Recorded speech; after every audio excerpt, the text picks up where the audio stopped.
Imagine spending your entire life chasing your true passion, waiting for that magical moment when your dream job just clicks. But years pass, nothing feels right, and frustration turns into fear. What if the idea of follow your passion is not just wrong, but dangerous? What if the very thing that's holding you back is the belief that passion comes first? In a world screaming, "Do what you love," this book says something radical. Stop waiting for passion. Start getting good. This is So Good They Can't Ignore You by Cal Newport, and it might just change the way you look at work, success, and your entire future. Cal Newport isn't your typical self-help guru. He's a computer science professor at Georgetown University with a serious brain for research, but also a deep obsession with how people build meaningful, fulfilling careers. He's known for his books like Deep Work and Digital Minimalism, and what sets him apart is this: he doesn't rely on cheesy motivation or vague advice. Instead, he studies the habits of high performers and gives practical, science-backed strategies. So Good They Can't Ignore You is one of his most powerful books, because it tears down one of the most popular lies of our generation. So let's start at the beginning, with a myth most of us grew up hearing. The world told us, follow your passion. If you love what you do, you'll never work a day in your life. Sounds beautiful, right? But in real life, it's not that simple.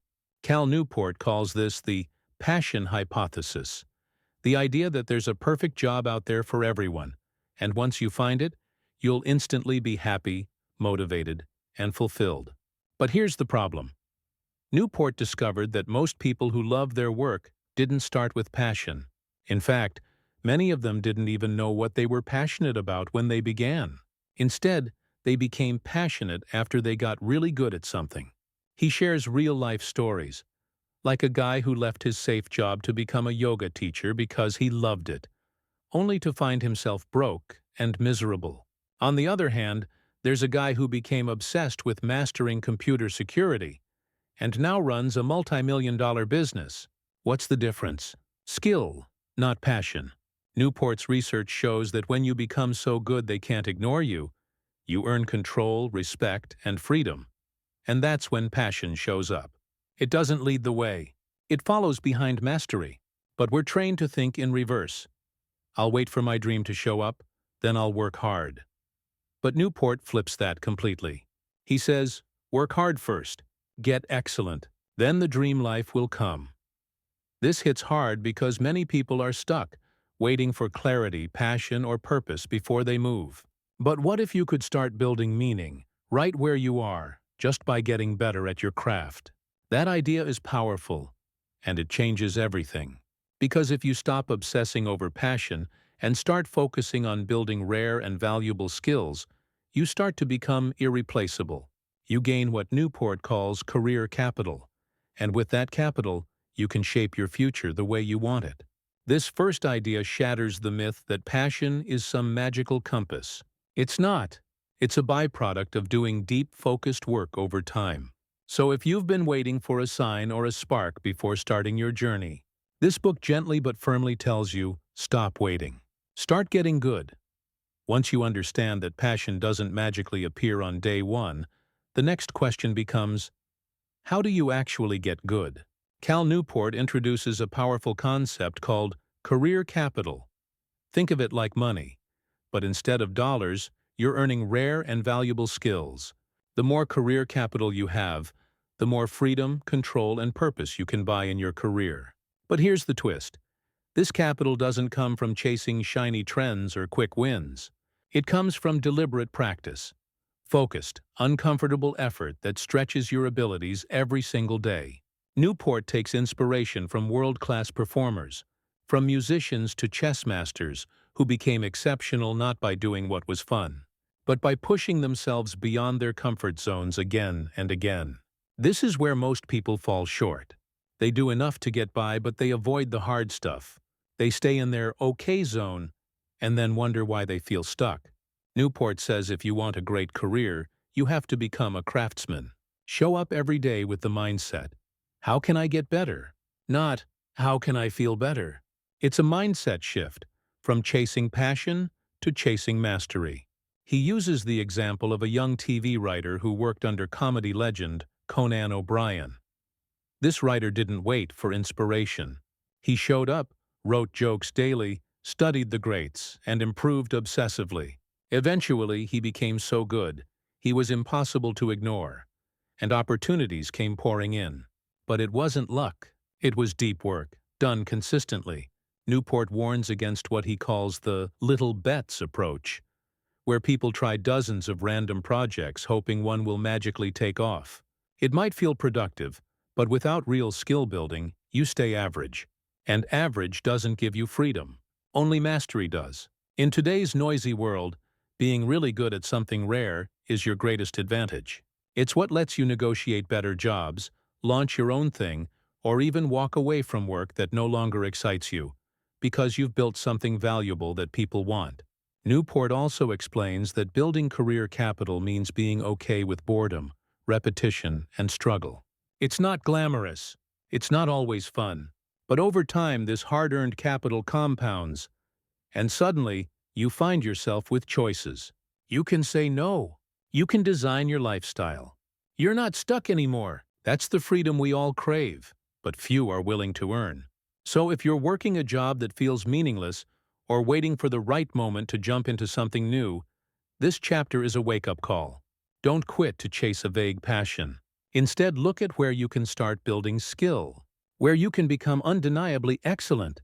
Because once you do that, once you invest in your own craft like it's a business, the world will start to notice. And that's when the real magic begins. Now that we understand the power of career capital, the next piece of the puzzle is what you do with it. Cal Newport says that once you build rare and valuable skills, you gain something most people dream of but almost never get: control over your life. Control means freedom, to decide how you work, when you work, and what kind of work you do. But here's the shocker. Even when people earn this control, they often throw it away. Why? Because control feels risky. It pushes us into the unknown, and instead of embracing it, we cling to security. Newport gives real examples of people who started earning control, like a talented entrepreneur or a skilled employee who negotiates remote work, but then gets scared and step back. Companies or systems don't always want to give you control easily. When you ask for more freedom, they might push back. But Newport warns, if you want a meaningful career, you have to fight for control. Not recklessly, but strategically. He introduces something called the control trap. It's this weird cycle where beginners try to grab freedom before they've built enough capital, and it backfires. Like when someone quits their job to be their own boss, with no skills, no clients, and no experience. They want control too soon, and it collapses. On the flip side, there are people who have capital. They're good, they're valuable, but they hesitate to use it. They stay in jobs that don't fulfill them because they're afraid of change. Newport's message is clear. You have to earn the right to choose your own path. And once you've earned it, you have to be bold enough to take it. He tells the story of a software engineer who became so skilled that he could design his schedule around surfing. Not because he got lucky, but because he built something powerful, then used it wisely. This isn't about recklessness. It's about smart risk. Newport encourages us to look at our lives and ask, have I earned control? And if I have, am I using it? It's uncomfortable, but it's honest, because control doesn't just lead to freedom. It leads to passion. When you work on your own terms, when you shape your environment, your motivation rises. You feel ownership, and ownership creates purpose. That's something no boss or job title can give you. You build it yourself. So many people feel trapped, not because they're in bad jobs, but because they never claimed their freedom, or they tried too early and got burned. Newport helps us walk the line. First, earn your capital. Then, use it to take control, even if it scares you. Because that's how great careers are built. Not overnight, not through blind leaps, but step by step, skill by skill, choice by brave choice. The power to design your life doesn't come from following a dream. It comes from building something so strong that the world can't say no. By now, you've seen how building rare skills leads to control, and how control creates a powerful sense of freedom. But there's one more ingredient Cal Newport says is critical for a deeply meaningful career. Mission. Mission is that sense of purpose, the bigger reason behind your work. It's the why that pulls you out of bed even when the work is hard. But here's the twist again. Just like passion, mission isn't something you magically find. It's something you uncover after building skill and experience. Newport explains that meaningful missions don't come to people in a flash of inspiration. Instead, they often emerge slowly, once you're already deep inside your field, getting better and better. He calls this the adjacent possible. The idea that new opportunities, ideas, and missions only reveal themselves when you've already mastered something. Picture it like a door that only opens once you've already walked far enough down the hallway.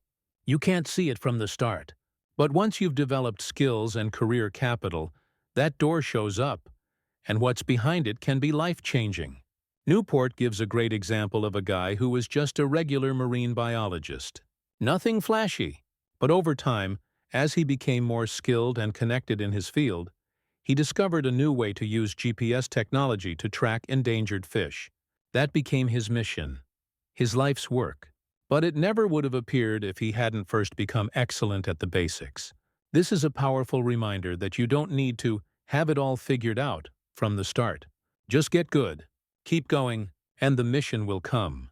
Another important piece here is the idea of small bets. Once you start to feel that spark, that maybe you've found a mission, Newport says you shouldn't quit everything to chase it. Instead, make small, low-risk experiments. Test your ideas. See what works.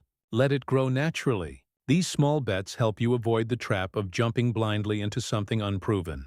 He shares stories of people who did just that, trying podcasts, blog writing, teaching, or freelancing, not because they had it all planned out, but because they were exploring.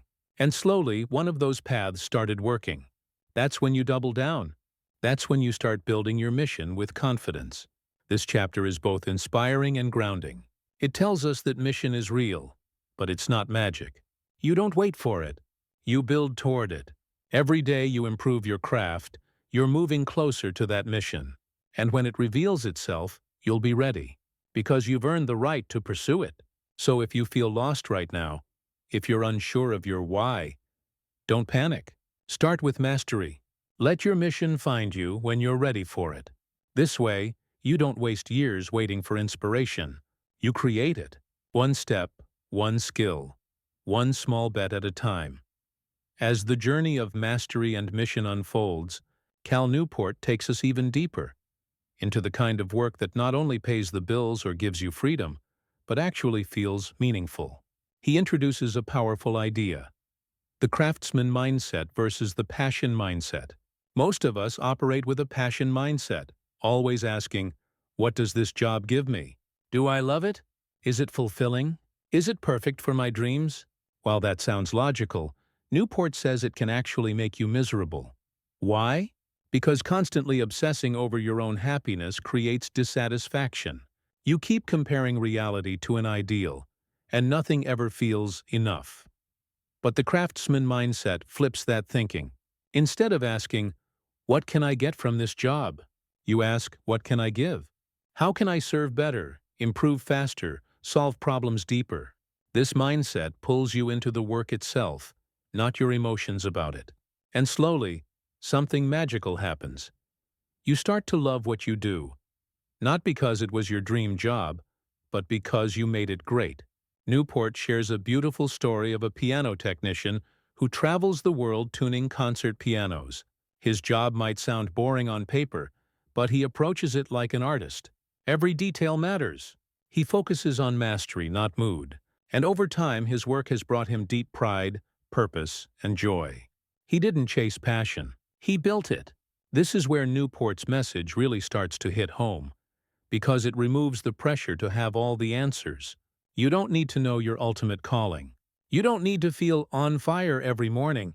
You just need to show up like a craftsman. And with each day of focused effort, you shape your skills, your career, and your sense of meaning. This is a huge relief for anyone stuck in confusion. Because instead of asking, is this job my purpose? Nay, which can feel overwhelming, You ask, how can I do this job better? That simple question unlocks growth. And with growth comes opportunity. Eventually, you might outgrow your current role. Great. That's when you use your career capital to move upward or outward. But you never stop thinking like a craftsman. Newport also warns that this mindset doesn't always give instant results. It's not exciting every day. In fact, it can feel boring, even frustrating. But it's exactly that quiet consistency that leads to breakthroughs. That's the part most people miss. They quit when it stops being fun, not realizing that beyond the boredom is something deeply fulfilling, something sacred even. Newport's message is clear. Stop waiting for a dream job to fill your soul. Instead, bring your soul to the job. Practice, improve, care. Because when you commit to excellence, the world rewards you with opportunity, respect, and yes, even passion. But it starts with that choice. Passion mindset or craftsman mindset. Choose wisely. Because one keeps you stuck, the other sets you free. As Cal Newport continues to dismantle the passion myth, he brings us to one of the most overlooked truths in career building. Meaning isn't found. It's made through struggle, focus, and depth. In a world that rewards quick results and instant gratification, Newport tells us something deeply uncomfortable, but also incredibly empowering. The most fulfilling careers are often built through deep work. What's deep work? It's the opposite of distraction. It's that focused, undisturbed time when you're pushing your skills to their edge. It's when you're coding for hours, writing with full attention, solving complex problems, or designing with intensity. And it's in those moments, not in the scrolling, not in the shallow busyness, that true mastery is formed. Newport says most people avoid deep work because it's mentally demanding. It forces you to sit in silence, to wrestle with ideas, to face your own limits. But those who embrace deep work gain something rare: momentum, confidence, growth. Think about the last time you worked on something so deeply, you lost track of time. You felt exhausted, but also proud. That's the space Newport wants us to live in more often.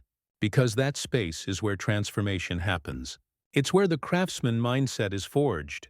Newport tells the story of a young writer who blocked out all distractions for hours a day, focusing solely on her writing. No multitasking, no noise, just deep practice. Over time, her skills exploded, her voice matured, and her work started gaining serious attention. Not because she got lucky, but because she chose depth over ease. This is one of the hardest lessons in the book. If you want to be so good they can't ignore you, you can't live in shallow waters. You have to carve out time for focus, protect it like your life depends on it, and give your best energy to your craft. That might mean saying no to social media, cutting back on meetings, or waking up earlier. Not because it's trendy, but because your future depends on it. Newport isn't asking us to suffer. He's asking us to be intentional, to treat our time, energy, and attention like sacred resources. And once you do that, your work changes. You get better faster. You start solving harder problems. You begin to stand out. And soon, people start noticing. That's how career capital builds. And from that capital, you gain the power to shape your career on your own terms. It all comes back to depth. We live in a world of distractions, and Newport's challenge is bold. Do the opposite. Go deep when others go shallow. Commit when others quit. Focus when others scroll. Because in a noisy world, silence becomes your superpower. That's where the edge lives. And once you train yourself to go there, again and again, you unlock not just a better career, but a better life. One built on purpose, not pressure. On focus, not noise. And on depth, not distraction. As we reach the final stretch of Cal Newport's powerful journey, one truth becomes crystal clear. The life you want, one full of purpose, control, passion, and freedom, isn't something you randomly stumble upon. It's something you earn. Slowly, patiently, intentionally. Newport doesn't sell fantasies. He doesn't promise a shortcut to a dream job or a magical moment of clarity. Instead, he gives us a roadmap built on real stories, proven psychology, and timeless work ethic. And the final piece of this puzzle is resilience. the emotional strength to stay the course, even when the path gets dark, lonely, or uncertain. Because it will. Whether you're learning a hard skill, launching a business, or trying to make your art matter, there will be days when nothing clicks. You'll feel lost. You'll doubt yourself. And you might even feel like quitting. That's when this book becomes your quiet coach, whispering, "Keep going. Get better. Don't chase passion.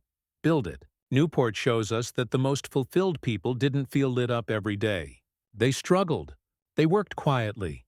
They failed, adjusted, and kept showing up. Over time, their efforts compounded. Their skills grew. Their confidence matured. And somewhere along the way, passion arrived. Not like a lightning bolt, but like a sunrise. Soft, earned, real. This is the opposite of what social media teaches us. Online, we see highlight reels. People traveling the world, living the dream, launching six-figure businesses overnight. But behind most real success stories, there's a grind no one sees. Hours of deep work, years of unnoticed effort, painful trial and error. Newport reminds us that this is the path worth walking. Not because it's easy, but because it's true. He also helps us forgive ourselves. If you don't love your job right now, it doesn't mean you failed. If you're not passionate every day, it doesn't mean you're broken. It just means you're human. And like all humans, your job is to keep building. Brick by brick, skill by skill, step by step. Over time, you'll shape something beautiful. A career that fits you, not because it was designed for you, but because you crafted it. The most powerful message of "So good they can't ignore you" is this: greatness isn't reserved for the lucky or the passionate. It's for anyone willing to show up like a craftsman, to do the work, to focus when it's hard, to build something the world can't ignore. Not because you're chasing validation, but because you've become undeniably excellent. That's your superpower. That's your edge. And that's what this book leaves us with. Hope. Not the fluffy kind. The real kind. The kind that grows from effort, clarity, and action. So if you're stuck, confused, or tired of waiting for your purpose to knock on the door, stop waiting. Start crafting. Because your best work isn't ahead of you by accident, it's ahead of you by choice. And the time to choose is now.